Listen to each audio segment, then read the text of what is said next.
South Africa के खिलाफ दूसरे टेस्ट मैच में टीम इंडिया का कमाल। टेस्ट मैच के पहले दिन ही घुटनों पर साउथ अफ्रीका की टीम। एक ही दिन में 2 बार आउट हुए अफ्रीका के बल्लेबाज। भारत की जीत दूसरे दिन ही हुई तय। केप टाउन में इतिहास रचेगा भारत। जी हां दोस्तों, बात करेंगे भारत और साउथ अफ्रीका के बीच खेले जा रहे दूसरे टेस्ट मैच के पहले दिन की, जहां पर गेंदबाजों के खौफ के आगे बल्लेबाजों ने घुटने टेक दिए और भारतीय गेंदबाजों की बदौलत टीम इंडिया साउथ अफ्रीका में वो करने की कगार पर आकर खड़ी हो गई है जो अभी तक उसने साउथ अफ्रीका में कभी नहीं किया। तो दोस्तों, बात करें मैच की, उससे पहले दोस्तों अगर आप भी मोहम्मद सिराज को एक शानदार गेंदबाज मानते हैं तो वीडियो को एक प्यारा सा लाइक जरूर करें और इसके साथ ही क्रिकेट जगत से जुड़ी तमाम खबरों से अपडेट रहने के लिए चैनल को सब्सक्राइब कर बेल आइकन को भी ऑन करना बिल्कुल ना भूलें। जी हां दोस्तों, केप टाउन टेस्ट के पहले दिन 23 विकेट गिरे। टॉस जीतकर पहले बल्लेबाजी कर रहे प्रोटियाज 23.2 ओवर में 55 रनों पर आउट हो गए। जवाब में भारतीय टीम भी 34.5 ओवर में 154 रनों पर ऑल आउट होकर पवेलियन लौट गई। भारत का स्कोर 33 ओवर में 4 विकेट के नुकसान पर 154 रन था, लेकिन अगली 11 गेंद पर बगैर कोई रन जोड़े 6 विकेट भारतीय टीम के गिर गए। भारत को पहली पारी के आधार पर 98 रनों की बढ़त हासिल हुई। पहले दिन का खेल खत्म होने के बाद साउथ अफ्रीका का स्कोर 17 ओवर में 62 रन था और उसने अपने 3 विकेट खो दिए थे। दोस्तों, आज के इस वीडियो में हम दूसरे टेस्ट मैच के पहले दिन की पूरी कहानी लेकर आपके सामने आए हैं। दरअसल दोस्तों, भारत ने केप टाउन टेस्ट में साउथ अफ्रीका की पहली पारी को 55 रनों पर पैक कर दिया था। मोहम्मद सिराज ने 9 ओवर में 3 मेडन के साथ 16 रन देकर 6 विकेट अपनी झोली में डाले।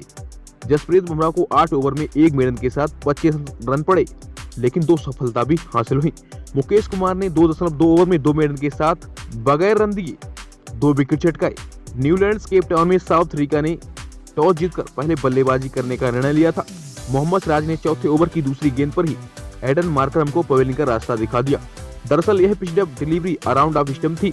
राइट हैंडेड बैटर मार्करम के पास इस गेंद को खेलने के सिवा दूसरा कोई विकल्प नहीं था। मार्करम ने रक्षात्मक तरीके से पुश किया और थर्ड स्लैब पर खड़े यशस्वी जायसवाल ने डाइव मारकर शानदार कैच पकड़ लिया। मोहम्मद सिराज को इस गेंद पर लेट आउट स्विंग मिली थी, जिस वजह से बल्लेबाज का किनारा लगा। एडन मार्करम ने बनाए 2 और प्रोटियाज को 5 रनों पर पहला झटका लग गया। मोहम्मद सिराज ने पहले टेस्ट के हीरो डीन एल्गर को छठे ओवर की तीसरी शॉट ऑफ लेंथ गेंद पर बोल्ड कर दिया। आउटसाइड ऑफ डाली गई शॉर्ट बॉल पर एल्गर ने कबस की दिशा में चौका लगाने का प्रयास किया। बगैर किसी फीट मूवमेंट के खेले जा रहे शॉट के कारण एल्गर का इनसाइड एज विकेट पर आ लगा। डीन एल्गर ने 15 गेंद खेलकर 4 रन बनाए और साउथ अफ्रीका की टीम को 8 रनों पर दूसरा और बड़ा झटका लग गया। जसप्रीत बुमराह ने 90 ओवर में विकेट टेकिंग पार्टी ज्वाइन की। बुमराह ने इस ओवर की तीसरी गेंद मिडिल स्टंप से अंदर की तरफ आते हुए शॉर्ट बॉल्डर रखी। इस गेंद पर जसप्रीत बुमराह को एक्स्ट्रा बाउंस भी मिला। ट्रिस्टन स्टब्स ने डिफेंड करने का प्रयास किया। अंदरूनी किनारा लेफ्ट थाई पर लगकर खड़ा हो गया। थर्ड लेग पर खड़े रोहित शर्मा ने आसान सा कैच पकड़ लिया। ट्रिस्टन स्टब्स ने बनाए 3 और प्रोटियाज को 11 रनों पर तीसरा और बड़ा झटका लग गया। 10वें ओवर में मोहम्मद सिराज ने टोनी डी जॉर्जी का भी काम तमाम कर दिया। 135 किलोमीटर प्रति घंटे की रफ्तार से दूसरी फ्लर लेंथ डिलीवरी जॉर्जी के पैड्स पर डाली गई थी। ग्लांस करने के प्रयास में जॉर्जी सिर्फ बल्ले का इनसाइड एज मैनेज कर सके। लोकेश राहुल ने अपने दाहिनी तरफ बढ़ते हुए आसानी से कैच पकड़ लिया। जैसे ही मोहम्मद सिराज ने गेंद को रिलीज किया, लोकेश राहुल दाहिनी तरफ बढ़ गई थी। टोनी डी जॉर्जी के खिलाफ यह प्लानिंग पहले से ही तैयार कर ली गई थी। अब समझ आ गया था कि मोहम्मद सिराज पारी में आग उगल रहे हैं।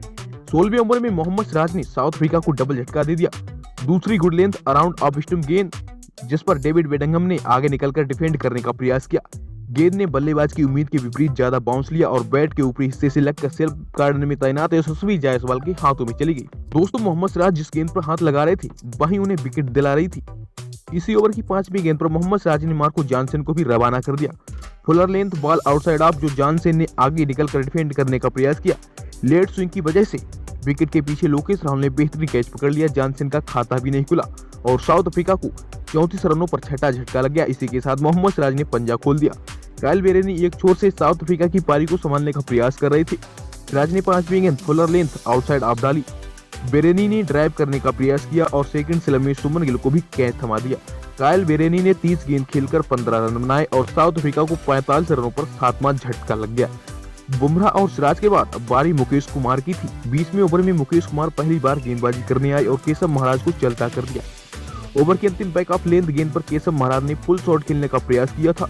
मिड विकेट पर खड़े जसप्रीत बुमराह को सिंपल सा कैच थमा दिया। केशव महाराज ने 13 गेंद खेलकर 3 रन बनाए। साउथ अफ्रीका को 46 रनों पर 8वां झटका लगा, जब कैगिसो रबाडा ने बुमराह के 21वें ओवर की अंतिम गेंद पर मिडॉन की दिशा में 2 रन लेकर टीम का 50वां पूरा किया। तब न्यूलैंड्स पार्क तालियों की गड़गड़ाहट से गूंज उठा। पहला टेस्ट पारी के अंतर से जीतने वाली साउथ अफ्रीका दूसरे टेस्ट में 50 का आंकड़ा पार करने के लिए भी संघर्ष करती हुई नजर आई। बुमराह ने 23वें ओवर की अंतिम गेंद पर नादरे बर्गर को भी पवेलियन की राह दिखा दी। मुकेश कुमार की 24वें ओवर की दूसरी गुड लेंथ बॉल पर कैगिसो रबाडा का किनारा फोर्थ स्लम में श्रेयस अय्यर के हाथ पहुंच गया। रबाडा ने 5 रन बनाए और साउथ अफ्रीका की पहली पारी 55 रनों पर खत्म हो गई। इसके बाद दोस्तों टेस्ट इतिहास में पहली बार वो देखने को मिला जो भारतीय टीम ने अभी तक कभी नहीं किया था। जी हाँ दोस्तों, टेस्ट इतिहास में पहली बार भारतीय टीम ने बगैर रन बनाए 6 विकेट खो दिए। दोस्तों अपनी पहली पारी में भारतीय टीम 153 रनों पर ऑल आउट हो गई और पहली पारी के आधार पर 98 रनों की बढ़त हासिल हुई। भारत ने साउथ अफ्रीका के केप टाउन टेस्ट के पहले दिन लंच के पहले ही 23.2 ओवर में 55 रन पर समेट दिया। जवाब में कैगिसो रबाडा ने भी यशस्वी जायसवाल को तीसरे ओवर की पहली गेंद पर बगैर खाता खोले रवाना कर दिया। दरअसल तीसरे ओवर की पहली शॉट ऑफ लेंथ गेंद अराउंड ऑफ को यशस्वी ने जगह पर खड़े खड़े डिफेंड करने का प्रयास किया। यशस्वी एक्स्ट्रा बाउंस से मात खा गए और उस समय बल्ला नीचे नहीं ला सके। अंदरूनी किनारा स्टंप्स पर जा लगा और यशस्वी 7 गेंद खेलकर बगैर रन बनाए पवेलियन लौट गए। भारत को 17 रनों पर पहला झटका लगा। दूसरे विकेट के लिए रोहित और सुमन ने 71 गेंद पर 55 रन जोड़े। दोनों खिलाड़ियों ने मिलकर टीम इंडिया को साउथ अफ्रीका के स्कोर के पार पहुंचा दिया। इसी बीच रोहित शर्मा कैगिसो रबाडा के खिलाफ संभल कर खेलते रहे, लेकिन नादरे बर्गर ने उन्हें वापस भेज दिया। दरअसल 15वें ओवर की दूसरी गेंद मिडिल स्टंप पर बैक ऑफ लेंथ डिलीवरी थी। रोहित ने क्रीज से डिफेंड करने का प्रयास किया, लेकिन गेंद की बाउंस पर काबू नहीं पा सके। गेंद बल्ले के ऊपरी हिस्से से लगकर गली में तैनात मार्को जानसन के हाथ में चली गई। रोहित 50 गेंद पर 7 चौकों के साथ 39 रन बनाकर पवेलियन लौट गए। रोहित के बाद नादरे बर्गर ने सुमन गिल को भी अर्धशतक से वंचित कर दिया। बर्गर के 21वें ओवर की अंतिम लेंथ बॉल आउट स्विंगर थी। ड्राइव करने के प्रयास में बल्ले का बाहरी किनारा गली में तैनात मार्को जानसन के हाथ चला गया। गिल 55 गेंद पर 5 चौकों के साथ 36 रन बनाकर लौटे। भारत को 105 रनों पर तीसरा झटका लगा। नादरे बर्गर के 23वें ओवर की दूसरी गुड लेंथ बॉल पर श्रेयस अय्यर विकेट कीपर को खेत थमा बैठे। वह 2 गेंद पर बगैर खाता खोले पवेलियन लौटी। इसके बाद जो हुआ उसकी कल्पना किसी ने नहीं की थी। लुंगी एनगिडी के 34वें ओवर की पहली शॉर्ट बॉल पर लोकेश लाहौर ने अपर कट खेलने का प्रयास किया। 33 गेंद में 8 रन बनाकर विकेट कीपर कायल बेरेनी को लोकेश राव ने अपना कैच थमा दिया। ओवर की तीसरी शॉर्ट बॉल रविंद्र जडेजा के गिलप से लगकर गली में तैनात जानसन के हाथ चली गई। जडेजा 2 गेंद खेलकर बिना खाता खोले पवेलियन चलते बने। इस ओवर की 5वीं बैक ऑफ लेंथ गेंद एक्स्ट्रा बाउंस के साथ बुमराह के बल्ले के ऊपरी हिस्से से लगकर गली के हाथ चली गई। बुमराह का भी खाता नहीं खुला। इस ओवर में कुल 3 विकेट आए और कैगिसो रबाडा ने भी अगले ओवर में 3 विकेट चटकाए। 35वें ओवर की दूसरी लेंथ बॉल पर विराट ने हार्ड हैंड से बड़ा शॉट खेलने का प्रयास किया। सेकंड स्लम में मार्करम को कैच थमा दिया। रबाडा के 35वें ओवर की चौथी गेंद पर मोहम्मद सिराज बगैर कोई रन बनाए आउट हो गए। 5वीं फ्लोर लेंथ गेंद पर अंतिम खिलाड़ी प्रसिद्ध कृष्णा का एज फर्स्ट स्लिप में मार्करम ने पकड़ लिया। लुंगी एनगिडी ने 6 ओवर में 30 रन, रबाडा ने 11.5 ओवर में 38 और नादरे बर्गर ने 8 ओवर में 42 रन देकर 3-3 विकेट चटकाए। पहले दिन की समाप्ति पर दूसरी पारी में साउथ अफ्रीका ने 17 ओवर में 3 विकेट खोकर 62 रन बना लिए। साउथ अफ्रीका की दूसरी पारी के दौरान भारत को पहली सफलता मुकेश कुमार ने दिलाई। मुकेश कुमार ने 11वें ओवर की दूसरी गेंद राउंड द विकेट डाली। Good length delivery outside of पर डीन एल्गर ने ड्राइव करने का प्रयास किया। बल्ले का आसान सा किनारा फर्स्ट स्लिप में विराट कोहली के हाथ चला गया। एल्गर अपनी अंतिम इंटरनेशनल पारी के दौरान 28 गेंद खेलकर 12 रन ही बना सके।